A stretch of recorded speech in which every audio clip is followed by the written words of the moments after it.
Officer Derek Harlan slammed his hand against the driver's window, his voice sharp enough to cut through the noise of evening traffic as his other hand hovered dangerously close to his holstered gun.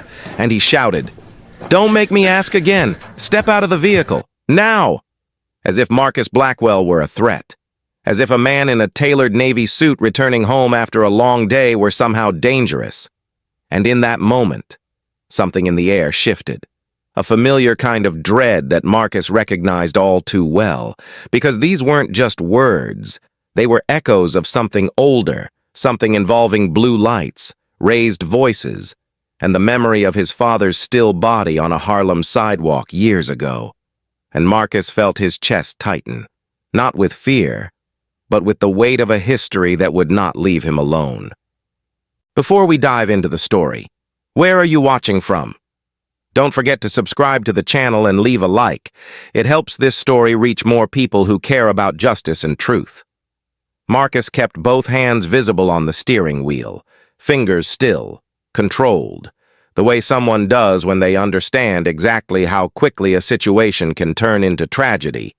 And though he maintained calm, his voice was steady in that particular way that comes from discipline earned through pain. "Officer, I am complying. I have my identification and I will provide it when you're ready." But Harlan's eyes were already judging, already assuming, already placing Marcus into a story he had written long before this night. A story where the man behind the wheel was not a respected public official, not a husband, not a son, not a man who fought to change the very system this officer represented, but simply another black face in a city full of assumptions.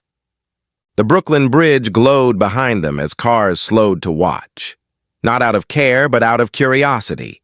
Screens lifting, cameras rolling, because it is always easier to watch than to intervene.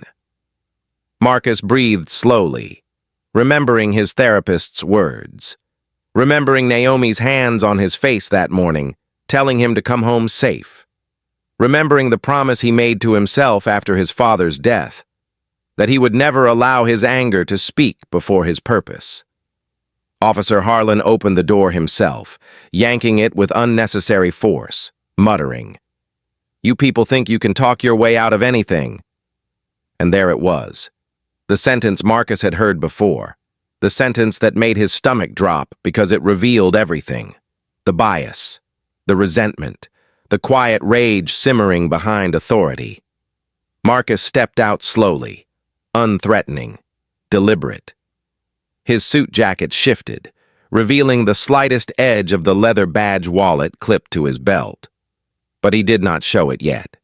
Timing mattered.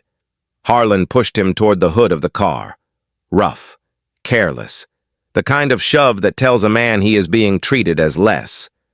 And Marcus felt the metal against his palms, cold and humiliating, while the officer's hands moved down his back and along his sides, not searching for weapons, but searching for control. Aisha Thompson, miles away at her desk in the Attorney General's office, answered Marcus's call the moment he pressed the speed dial button on his smartwatch, her voice calm, focused, asking only, "Location?" Because she already knew what the tremor in his breathing meant.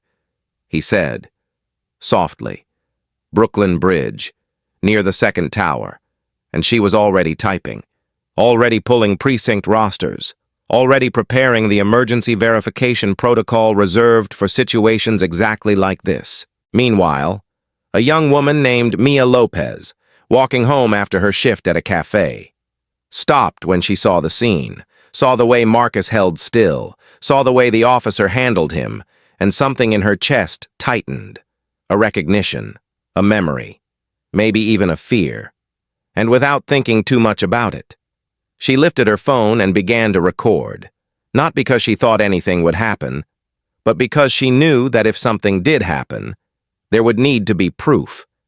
Harlan's partner, Officer Elena Vargas, stood a few feet away, arms folded, jaw tense, not because she disagreed with what was happening, but because she had learned to survive in the department by keeping quiet, by not questioning authority, by not seeing what she did not want to see. But even she couldn't ignore the unease tugging at her now as she watched Marcus's perfectly steady composure. Marcus finally spoke again. Not pleading, not fearful, just factual. "Officer, I am reaching for my identification now. I want you to acknowledge that you understand this," Harlan scoffed. "Just do it." But Marcus waited, counting seconds, letting silence show the imbalance of power. He slowly retrieved his wallet, deliberately flipping it open to reveal his badge and ID. Official, state-issued, unmistakable. And he said with calm clarity that cut through every assumption in the air. "My name is Marcus Blackwell. I am the Deputy Attorney General of the state of New York." There was a pause. The kind that freezes time. The kind that comes only before something changes forever. Elena's posture shifted. A couple watching from their car lowered their phones. Even Mia's breath caught. But Harlan didn't step back. He didn't apologize. He didn't release his grip. He simply said, with a brittle voice that betrayed something breaking inside him, "I don't care who you say you are." And that was the moment the city woke up.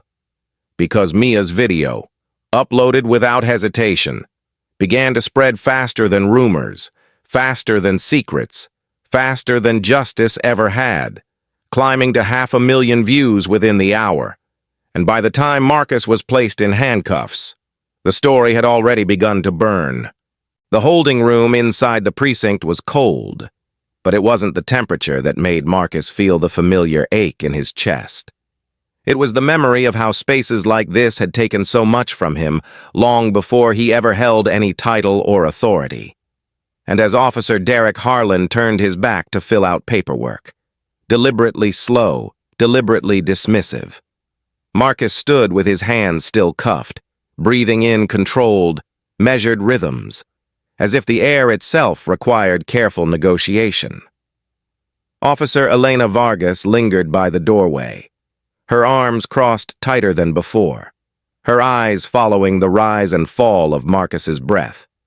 And it was clear to anyone paying attention that something inside her had begun to shift, though she didn't yet have the courage to name it. Outside the precinct, traffic moved as usual, unaware of the growing storm online, where Mia's video had already crossed 1 million views, hashtags forming, threads spreading, news accounts sharing angles and commentary.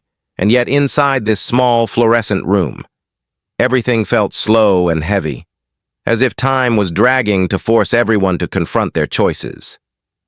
Marcus spoke first, his voice steady, not confrontational, simply true. "Officer Vargas, I am asking you plainly, as a professional, to review the legality of my detainment. There was no probable cause for escalation at my vehicle."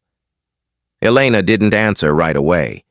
She stared at the floor, feeling the old pull of silence, the one that protected her career, her pension, her ability to raise her daughter safely, and yet the longer she waited, the more wrong the silence felt, like a pressure behind her ribs. "Sergeant Ramirez will handle the report," she finally said. But her voice lacked certainty. Harlan laughed under his breath, a short, bitter laugh, the kind that comes from someone who feels the ground shifting and refuses to look down. "You're not getting special treatment here," he muttered, his tone sharp, brittle.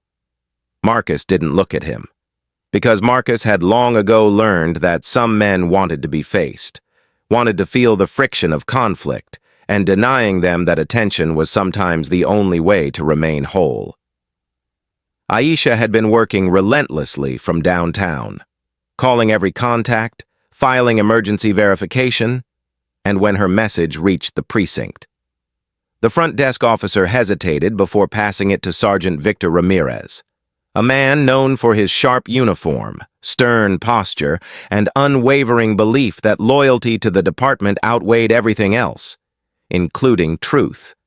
Ramirez entered the room with a calm, practiced authority, his voice level as he said, "Mr. Blackwell, we're verifying your credentials now. But it was the slight emphasis on the title Mr. instead of Deputy Attorney General that revealed how deliberately he was minimizing Marcus's position. Marcus nodded, still composed, because losing control now would only give them what they already expected of him. "You should have verified before the handcuffs," Marcus replied, not with anger, but with clarity that carried its own weight. Ramirez held his gaze for a long moment, and something unspoken passed between them. Something heavy with history, systemic and personal. Meanwhile, out in the hallway, Elena received a text from her neighbor offering to pick up her daughter from after-school care, and the timing struck her harder than expected. She remembered the night she was robbed at 17, the panic, the darkness, the voice she could still hear, and she remembered the officer who told her that the world was divided into those who hurt and those who stopped them. That memory had shaped her career, her judgments, her loyalties. But now, watching Marcus, she realized that she had built her life on a version of safety that relied on assumptions she never examined. As paperwork dragged on, Marcus called Naomi. His voice softened in a way that made it clear he needed her more than he would ever admit aloud.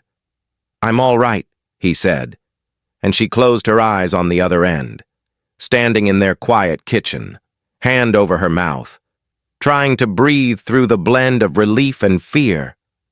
"Come home to me," she whispered. "Come home."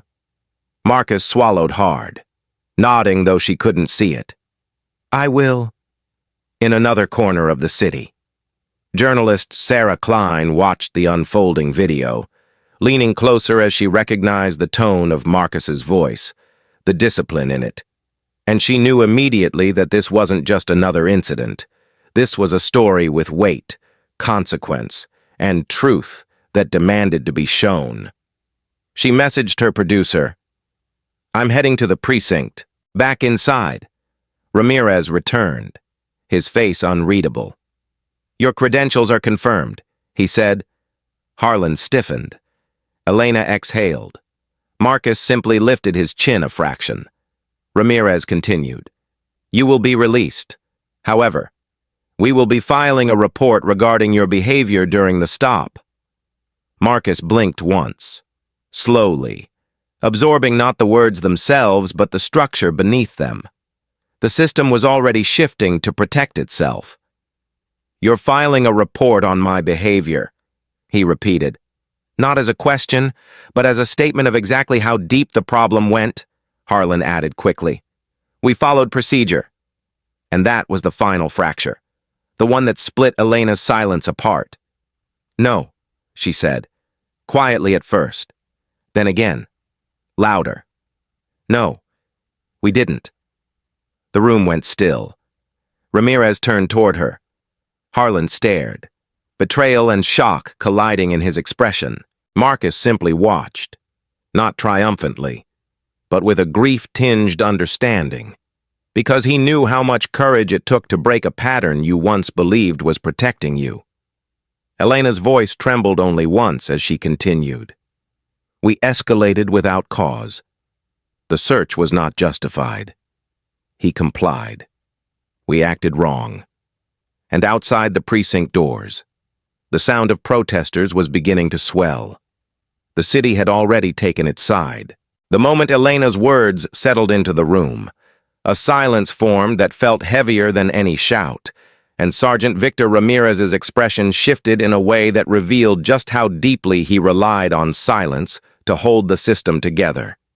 Because silence was the glue. Silence was the shield.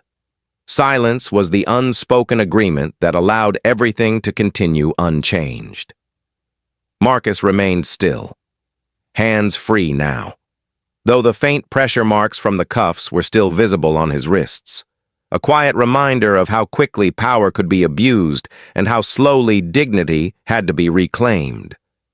Ramirez stepped forward, his voice low, more warning than inquiry. "Officer Vargas, think very carefully about what you are implying." And Elena felt the weight of her entire career in that moment. Every evaluation, Every patrol, every effort to be seen as competent in a world that judged her before she ever opened her mouth. And yet, something in her chest refused to shrink back. "I'm not implying," she said. "Steadier this time. I'm stating—" Harlan's face flushed, the red crawling up his neck like shock rising too late to become regret. And he took a step toward her, anger not just at the accusation, but at the betrayal, the breaking of the unspoken pact to never expose one's own. "You're really going to choose him over us?" he said. But what he meant was, "You're choosing truth over loyalty." And Elena felt that truth settle over her like a final decision she could not unmake. Marcus didn't interrupt them, because some truths needed space to show themselves. Instead, he unbuttoned his suit jacket, reached slowly into the inner pocket, and withdrew the leather credential case that held his badge and identification, placing it gently on the metal table between them, not to intimidate, not to boast, but to create a still point in the chaos. "My name is Marcus Elijah Blackwell," he said, every word even and controlled, Deputy Attorney General of the State of New York. The room did not gasp, did not explode, did not snap dramatically as television scripts often demand. Instead, the revelation landed like an enormous weight placed on a beam already strained to its limit. Ramirez closed his eyes briefly, not in regret, but in calculation, because he understood what this meant not just for him, not just for the officers in that room, but for the department, the precinct, the oversight board, the city council, and the state attorneys who would not be able to bury this without consequences. Harlan, however, refused to understand, because to understand would require him to confront who he had become, and that was something he had been avoiding his entire adult life. "I don't care who he is," Harlan said again, but this time it was thinner, less certain, as if the ground had started to shift beneath him. Marcus looked at him directly for the first time, not with anger, but with a grief-filled clarity that came from years of watching the same story repeat with different uniforms and names. "You should," he replied, "because now this is evidence, not just memory." Aisha and Jamal arrived minutes later, Jamal pushing through the station doors with an authority sharpened by decades of courtroom battles, his voice low but unyielding as he demanded immediate access to his client and a formal record of every action taken since the moment of detainment. Ramirez attempted to control the narrative, to shape the report, to protect what could still be protected.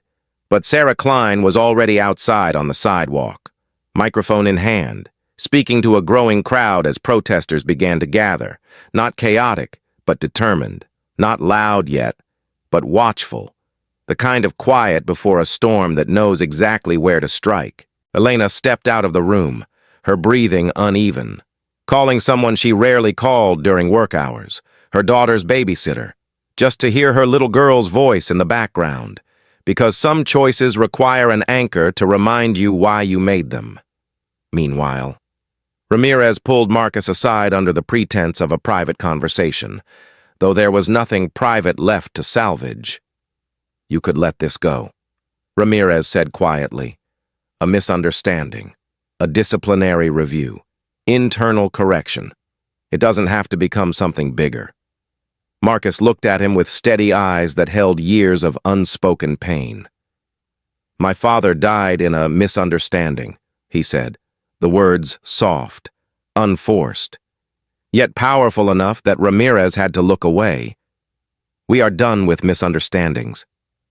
The paperwork released Marcus shortly after, though the release did not feel like freedom, more like the opening of a door that led to a battlefield where he had always known he would one day have to stand. As he walked through the station lobby toward the doors, the crowd outside grew louder, voices chanting his name not out of praise, but out of recognition. Because Marcus Blackwell had not just become a victim of misconduct, he had become the symbol of every unrecorded traffic stop, every unlawful search, every quiet humiliation people carried home in silence. Elena watched him go, her chest tight, her loyalty no longer to the badge, but to the truth she had avoided for too long. Harlan watched too, but his stare held something darker, something unraveling. Ramirez stood in the hallway, shoulders heavy, understanding that he was no longer in control of what would happen next. And Marcus, stepping into the cool evening air, felt the city moving around him, restless, tense, waiting. He did not raise his fist. He did not make a statement to the crowd. He simply walked forward to the waiting car where Aisha held the door open. And the only words he spoke were to her, quiet and certain. We begin tomorrow. And the city, whether it was ready or not, was about to change. The morning after Marcus's release, New York City was a city holding its breath, caught between anger and awakening, and the precinct where the incident occurred had become a gathering point, with people lining the sidewalks holding signs not of rage, but of grief. Because the video of Marcus being pushed, searched, and spoken to as though he were something less than human had stirred a memory too familiar in too many hearts. Marcus sat in the back seat of the car as Aisha drove, her hands steady on the wheel even though her thoughts were racing, because she knew today was not about responding to a personal insult. Today was about exposing a pattern hidden behind badges and paperwork. Jamal followed behind in his own car, already preparing legal motions, statements, and requests for departmental files. Naomi waited at home with coffee untouched on the table, sitting in silence because she knew Marcus needed her calm more than her panic. The Attorney General's office, sleek and quiet as always, did not feel the same today. There was tension in every step, every door closing, every whispered cluster of conversation as Marcus walked in, shoulders squared, posture controlled. The way a man carries himself when he understands that every eye is watching to see what he will do next. Attorney General Lydia Grant was already in the conference room, leaning over a stack of printed reports and internal disciplinary records, her reading glasses pushed up into her hair, a subtle sign that the situation had moved past routine review and into crisis response. "You ready?" she asked, not as a superior, but as someone who had walked her own battlefield. Marcus nodded once. Yes. Lydia exhaled. A slow, steady release. This is bigger than the stop. We both know that. If we do this, we're not just handling misconduct. We're pulling up the floorboards. Marcus sat across from her, and for a moment, the room felt smaller, more intimate. Two people who understood that institutions do not change quietly. Then we pull them up, he said, and his voice, though soft, carried finality. Meanwhile, in Harlem, Elder Thomas Hayes, with his calm presence and weathered hands that had baptized babies, buried neighbors, and held generations through loss, stepped onto the steps of the community center and called for a march. Not a riot, not destruction, a march. People came not to shout, but to show they remembered. Some carried candles even though it was daylight, symbols of those who never returned home. Sarah Klein stood at the edge of the gathering, microphone in hand, speaking not as a sensationalist, but as a witness, her voice measured and steady as she explained the video, the names involved, the timeline, the implications. She did not say Marcus was a hero. She did not say he was a victim. She simply said he was a man who had done nothing wrong and had still been treated as if he had, and that truth resonated. At the precinct, Officer Derek Harlan sat in the locker room, staring at his reflection in the metal panel of his locker, the jagged fluorescent light flickering above him. His wife had taken the children to her sister's house the night before. She did not yell. She did not accuse. She simply said she needed space. That silence had struck him harder than any disciplinary action ever could. But Harlan was not ready to face why. Instead, he clung to resentment, telling himself that the world had turned against him, that the video was edited, biased, unfair. Ramirez, meanwhile, was in his office reviewing years of incident reports, his jaw tight, his chest heavy, because he knew exactly what Marcus would find if given full access. 60 cases, 4 years. Patterns hidden in bland language, resisting, uncooperative. Officer felt threatened. Coded phrases that had been used so often they no longer needed explanation. He closed the file drawer slowly, as if delaying the inevitable. And Elena sat alone in her patrol car in the parking structure, staring through the windshield at nothing, the steering wheel warm under her hands from the sunlight, her breathing shallow. She had not slept. She knew she would be called a traitor. She knew some would not speak to her, would not trust her, would not forgive her. She also knew her daughter would one day ask who she chose to be. So she reached for her phone. She dialed the internal affairs hotline. Her voice shook, but she did not let it break. "I need to report misconduct," she said. The words once would have felt dangerous. Today they felt necessary. Back at the Attorney General's office, Marcus, Lydia, Aisha, and Jamal worked through boxes of internal reports, digital records, officer histories, and citizen complaint forms. They found patterns immediately. The same names, the same language, the same neighborhoods. Marcus paused more than once, not because the information surprised him, but because of how deeply familiar it all felt. "This is not about a few bad officers," he said quietly. "This is systemic normalization." Aisha, eyes tired but focused, nodded. "We're not documenting an incident," she said. "We're documenting a culture." Meanwhile, the protest in Harlem grew from hundreds to close to 700 people, not loud but heavy with presence. And when Elder Hayes lifted the megaphone, his voice was rough but steady as he spoke about dignity, memory, and responsibility. "Justice cannot be reactive," he said.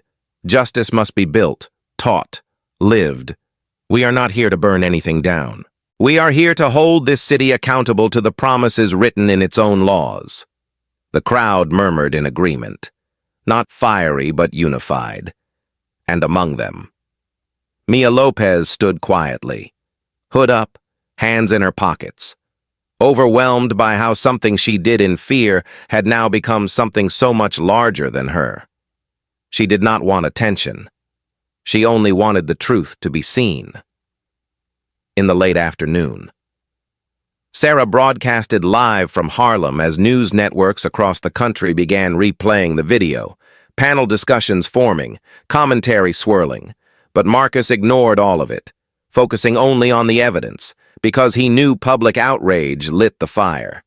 But evidence sustained it, and as evening approached, Ramirez made one final decision, stepping into Harlan's office, closing the door behind him. "He's filing a federal probe," Ramirez said, voice low. "This isn't going away." Harlan's jaw clenched, his tone fraying as he replied, "So we fight." But Ramirez shook his head. "No," he said, "we're past fighting. We're at consequences. And outside." The city moved toward nightfall. Not quiet, not chaotic, but shifting, like something that had long been buried was finally coming to the surface. And Marcus, standing at the window of his office, looking out at the skyline, understood that the bridge had only been the beginning. The reckoning had only just started. The city reached a point of tension where every step felt like it echoed, where every conversation seemed to reference the same video, the same questions, the same reckoning rising through the streets of New York. And by the time Marcus and Aisha finalized the investigative requests to access precinct archives, resistance had already begun to form behind the scenes. Sergeant Victor Ramirez was not the kind of man who panicked easily, but he was the kind of man who understood what it meant when power began to shift. and he felt that shift now like weight pressing against his ribs. He gathered Harlan in a back hallway away from cameras and paperwork, speaking in a low voice that carried urgency rather than authority. "They're building a case. They have evidence. They have momentum," he said, and Harlan looked at him like a cornered animal. Pride and fear mixed in equal measure. "You think I'm just going to let them destroy me?" Harlan hissed. But there was desperation beneath the words, something unraveling. Ramirez placed a hand on the wall beside him, leaning in closer. "We have to act tonight." Meanwhile, across the city, Elena Vargas sat in a small diner with Officer Ryan Chen, a man younger than her but steadier in ways she wished she had been earlier in her life, and she slid a flash drive across the table, her hand trembling just enough for him to notice. "This is everything," she said, voice low, eyes unfocused. "Internal reviews, deleted complaints, supervisor overrides." Ryan didn't touch it immediately. He looked at her first, really looked, and his voice was quiet but firm. "This won't be easy." Elena nodded, her chest tight with something like grief, or relief, or both. "Nothing about this has been easy," she said. "But I don't want my daughter to grow up thinking silence is strength." And for the first time since the night she made the call to internal affairs, she felt like she had taken a step that belonged to her, not the department, not the past, not fear, just her, at the Attorney General's office. Marcus reviewed incoming evidence, noting patterns that were no longer hidden, identical phrasing in reports filed months apart, complaints dismissed without interviews, body cam footage requested and then lost, a system that had not broken but had been functioning exactly how it was built to. Jamal sat across from him, sleeves rolled to his elbows, eyes sharp. "They're going to try to destroy the evidence," he said, "before it reaches court." Marcus nodded, his voice steady.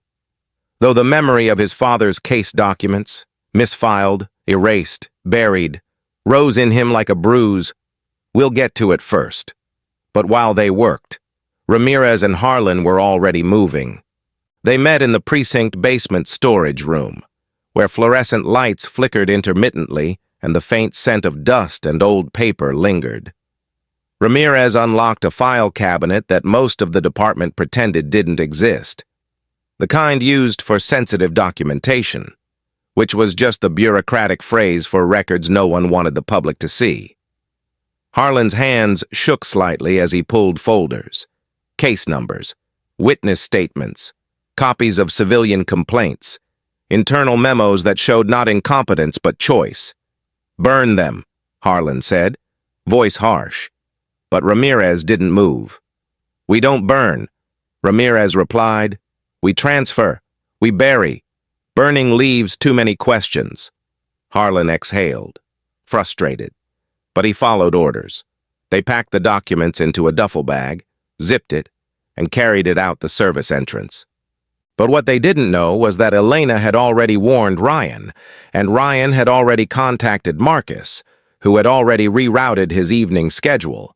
And while Ramirez and Harlan pulled onto the FDR drive, Elena pulled onto it too, several cars behind, her grip tight on the steering wheel, headlights reflecting on her windshield. Ryan sat in the passenger seat, his voice steady. "Just keep distance. Don't get close until we know where they're going." Meanwhile, Times Square was glowing the way it always did, bright, pulsing, crowded, unaware of the quiet hunt moving through it. Ramirez drove fast, weaving through traffic, the duffel bag tucked behind the seat like a living thing. Harlan stared forward, jaw clenched, breath uneven. "We're not losing everything over one traffic stop," he muttered. But there was fear there, deep and undeniable. Elena followed, her heartbeat loud in her ears. Ryan watched the mirrors. "They're speeding up," he said. Ramirez turned off the main road suddenly, cutting through a lane of yellow cabs, and Elena followed just as sharply, tires screeching slightly against the pavement. A pedestrian turned to look, Startled, neon light reflected in the windshield. The chase wasn't dramatic in the cinematic sense. It was quiet, focused, fueled by desperation and conviction, a collision of two different forms of loyalty, one to the past, one to the future. Ramirez pulled into an underground parking structure beneath a closed office building. Elena followed. The cars stopped. Silence. Then doors opened. Ramirez stepped out, duffel in hand. Elena stepped out too. The air felt heavy, thick, like the city itself was watching. "Return the files," Elena said, voice steady though her hands shook. Harlan laughed, a sharp, bitter sound. "You think you're the hero now?" he said. Elena didn't answer. She looked only at Ramirez. "You know what happens if this gets buried? It continues. It keeps happening." Ramirez looked at her, and for the first time, his face showed something fragile, something tired. "You don't understand what the job takes," he replied, but even he did not sound convinced anymore. Ryan stepped forward slightly. "The job doesn't require covering harm. People do." There was a long pause. Then Harlan reached for the duffel, and that was when Ryan moved. Fast, trained, precise, intercepting the bag before the documents could disappear again. Harlan lunged. Elena stepped between them.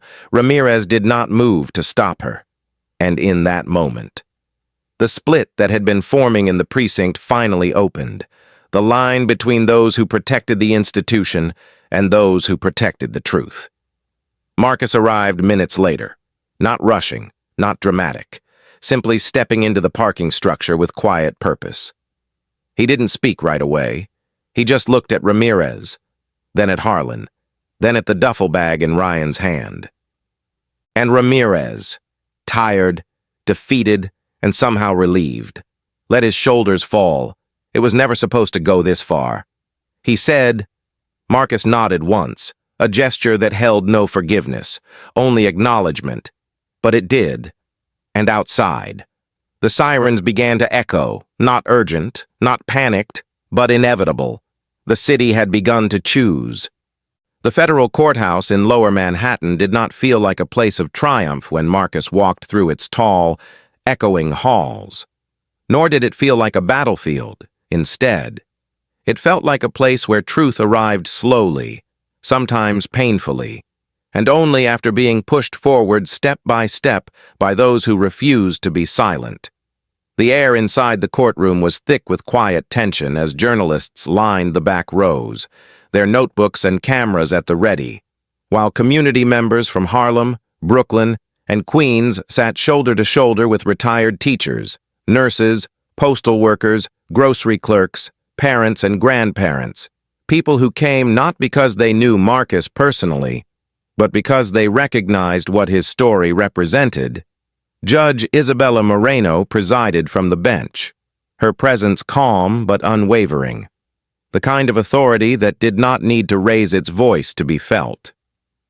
Harlan sat at the defense table, shoulders stiff, face drawn, jaw set so tightly that the muscle near his ear pulsed with every shallow breath. Ramirez sat beside him, but his expression had shifted over the past days, the defiance replaced by something hollow, something resigned. As if he had finally understood, there was no longer a version of the story left where he could pretend he had not chosen silence over justice. Elena and Ryan sat on the witness bench, their hands folded, their posture steady, though Elena occasionally touched the silver chain around her neck, a nervous habit she tried to suppress. Naomi, seated behind Marcus, rested her hand over her heart, her wedding ring catching the light, her eyes focused not on the courtroom drama, but on the steady rise and fall of her husband's breathing. Because she knew even composed men can fracture quietly under the wrong pressure. Jamal opened the case with a voice that carried not anger, but clarity, laying out the events as they occurred, the traffic stop without cause, the escalation without justification, the detainment without probable grounds, the discovery of systemic misconduct intentionally concealed under the pretense of procedure. Harlan's attorney attempted to argue that the situation was misinterpreted, that the officer acted under perceived threat. But when Jamal played the body cam audio and the courtroom heard Harlan's voice saying, "You people always think you can talk your way out," a quiet shift moved through the gallery, like a collective recognition of something too familiar to dismiss. When Elena took the stand, she did not cry. She did not speak dramatically. She simply recounted each moment, the stop, the tension, the search, the silence she had once chosen. Her voice trembled only when she said, "I told myself I was keeping the peace, but I was keeping the structure. I was keeping the harm. And I knew better." Ramirez's testimony came next, and at first his voice was flat, rehearsed. But as questions pressed deeper into the culture of the department, reviews ignored, reports altered, civilian complaints dismissed, his mask began to crack. "We thought we were protecting the department," he said, staring at his own hands.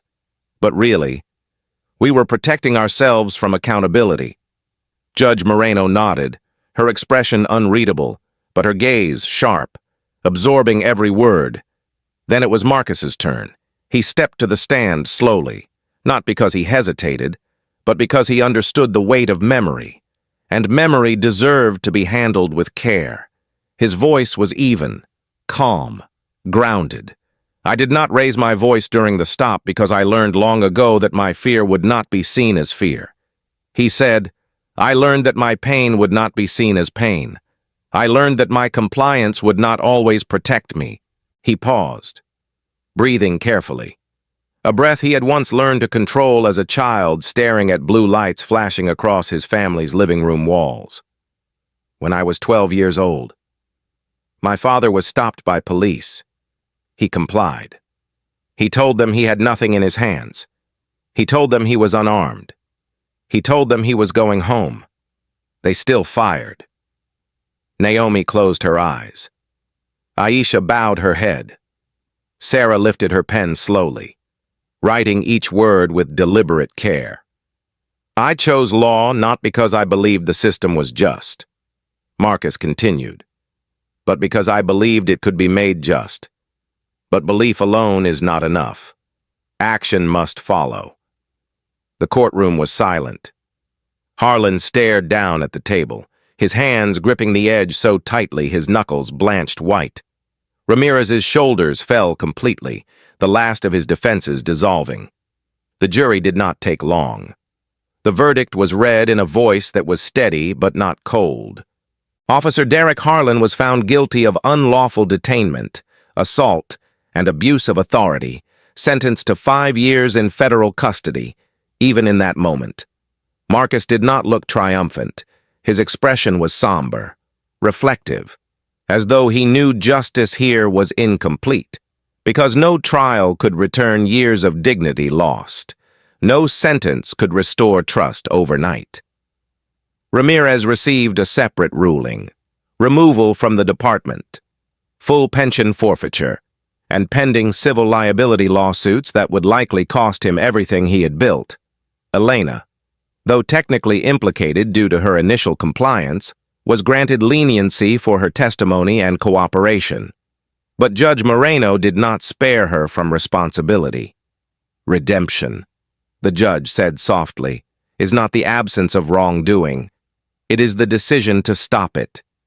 Elena nodded, tears forming but not falling. Outside the courthouse, reporters surged forward, microphones lifted, cameras whirring. But Marcus did not speak to them. He simply placed a hand on Naomi's back and guided her through the crowd, while Aisha and Jamal handled the press with calm authority. Elder Hayes watched from the edge of the steps, his hands clasped behind him, his eyes reflecting both relief and caution, because he had seen victories before, victories that dissolved without action to sustain them. Sarah, writing her article that evening, did not call the outcome justice. She called it a beginning, and Marcus, standing by his apartment window that night, looking out at the lights of the city he both loved and mourned, understood that the verdict was not the end of the story. It was the threshold, the real work, reform, accountability, rebuilding trust, was waiting on the other side, and he was ready to walk through it. In the weeks following the verdict, the city entered a period of uneasy reflection, where news headlines shifted from outrage to examination, and conversations in barbershops, classrooms, kitchens, and church basements centered not just on what had happened to Marcus, but on what had been happening to countless others whose stories never reached courtrooms or television screens. Marcus returned to the Attorney General's office with a different kind of gravity in his step. Not heavier, but deeper, as though the trial had carved a new space inside him that demanded to be filled with action rather than anger. Attorney General Lydia Grant wasted no time. She called together leadership from the NYPD Commissioner's Office, civil rights organizations, union representatives, and community advocates to discuss a mandate for reform. And though tension hung in the conference room like a storm waiting to break, Marcus spoke without raising his voice. "We cannot legislate trust," he said, "but we can build accountability, consistency, and transparency. We cannot change history, but we can decide who we are going to be from this point forward." The reforms began as proposals: mandatory de-escalation training, bias awareness courses, civilian oversight committees, and a restructuring of complaint review procedures. Many expected these efforts to stall, as such measures had in the past. But this time, the momentum was different, not because of politics, but because of public witness. People had seen what happened. They could not unsee it. Elena Vargas became one of the first officers to volunteer for the pilot training group, standing in front of a room of recruits and seasoned patrol officers alike, her voice steady as she explained how implicit bias is not a moral flaw, but a responsibility to confront. Some stared at her with skepticism. Some looked away. Some listened with tight chests and clenched jaws, resisting the message because they feared what it might reveal about their own choices. But one thing was clear: the silence that once protected wrongdoing had been broken. Ryan Chen continued his work on the Oversight Development Board, reviewing civilian complaints not with suspicion, but with patience and attention. He made it clear through his example that integrity was not the absence of error, but the willingness to correct it. Jamal took on a new role as legal advisor for community policing initiatives, working with neighborhood leaders, business owners, and parents to create a community watch program that did not rely on force, but trust. Meanwhile, in Harlem, Elder Thomas Hayes held weekly forums in the community center, open to anyone, officers included, because he believed healing required conversation, and conversation required proximity. Naomi watched all of this unfold with quiet pride, though she also encouraged Marcus to rest, to protect the parts of himself that the world rarely saw: the husband who liked quiet mornings, the man who cooked breakfast on Sundays, the person who still kept his father's watch in the top drawer of his nightstand.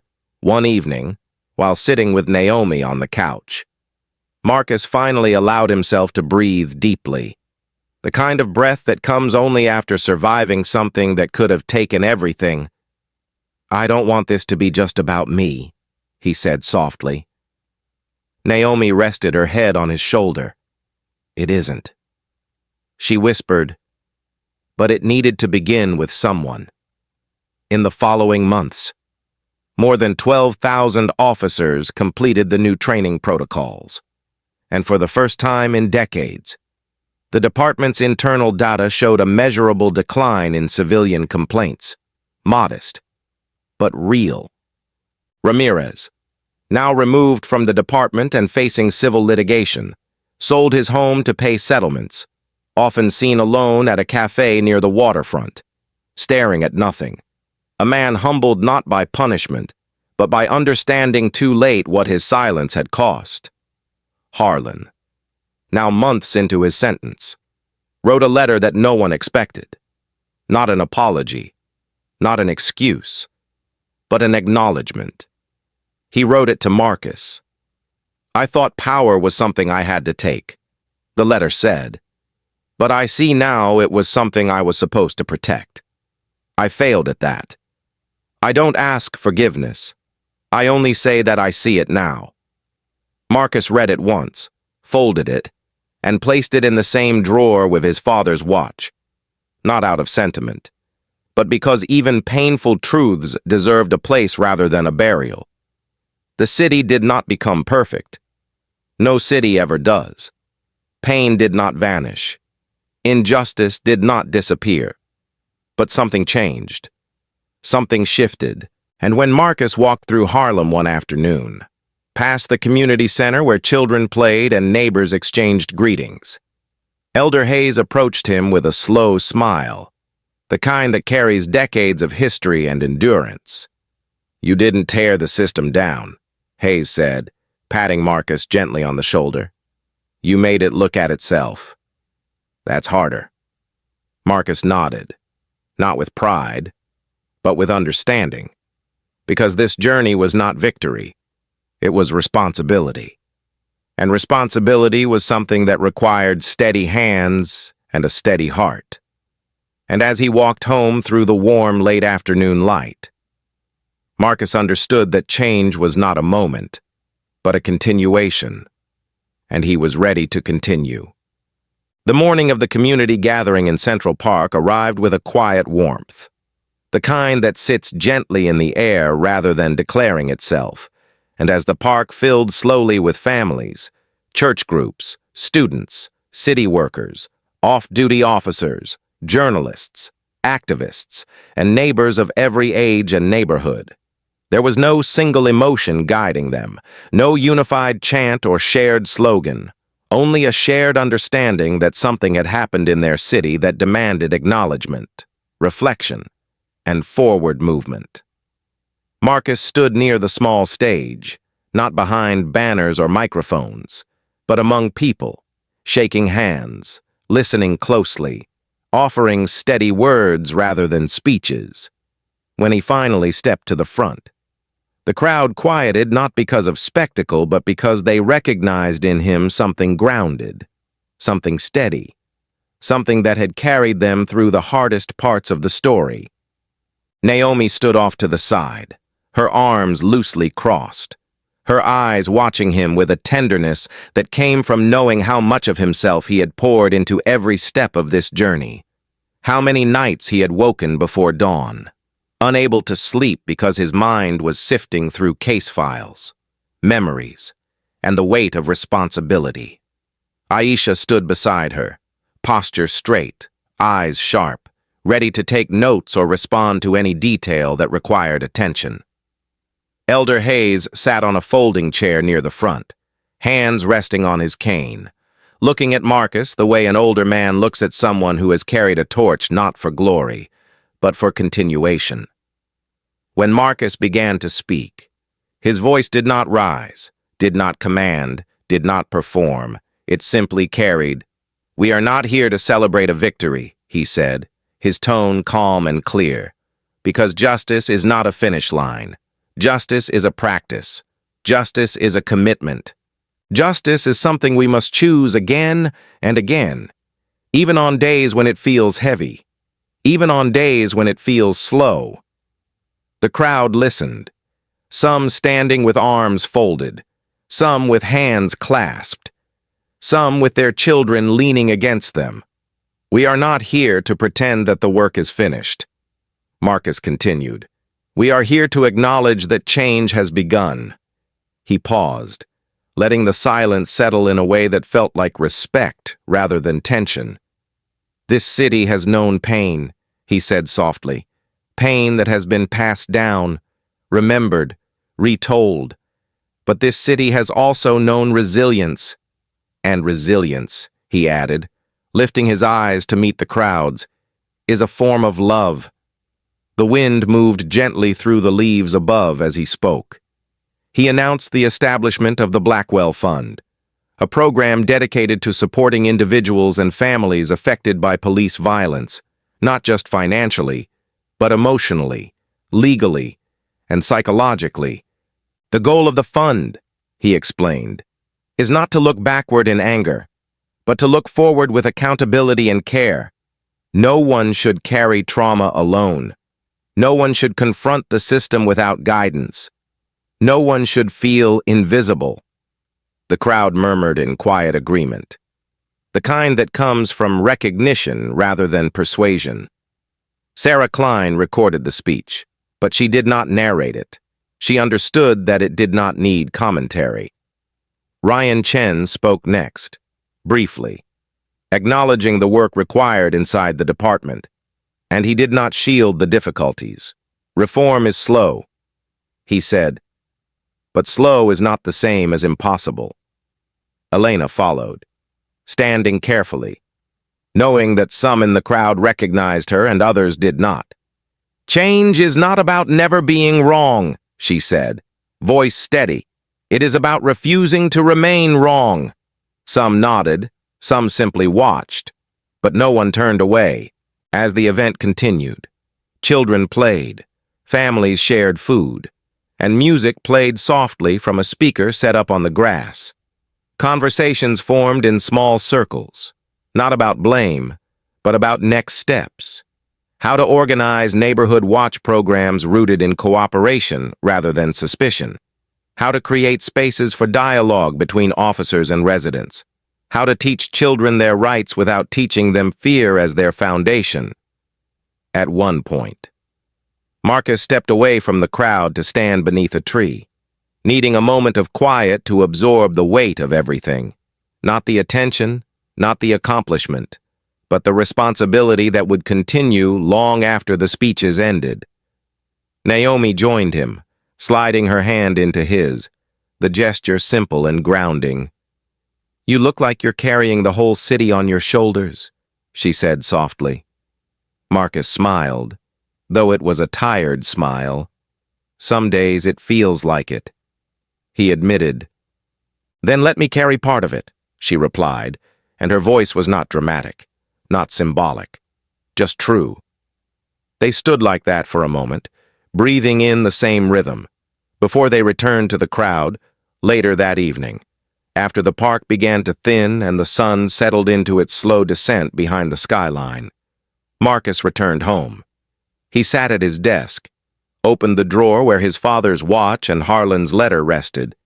He lifted the watch, turning it over once in his hand, feeling the faint scratches along the metal where time had passed and life had worn it down. Then he opened the letter again, reading the final lines. I don't ask forgiveness. I only say that I see it now. Marcus folded the paper again and placed it back in the drawer, not to hold on to the past, but to honor the complexity of truth. Not every story ends in redemption. Not every wound heals cleanly, but some wounds can become reminders instead of anchors. Outside, the city lights flickered on. A siren passed somewhere far away, neither urgent nor violent, simply part of the city's constant hum. And Marcus understood that his work was not done, but it was no longer carried alone. The city had shifted. The silence had broken. And though justice would always require effort, and healing would always take time, the path forward was no longer hidden. He breathed slowly, deeply, the way someone does when they have finally reached a place where the future is possible. And the night moved gently around him, not triumphant, but hopeful. Thank you for watching. Your time and attention truly mean a lot. If this story moved you, please consider subscribing and leaving a like, so more people can hear it.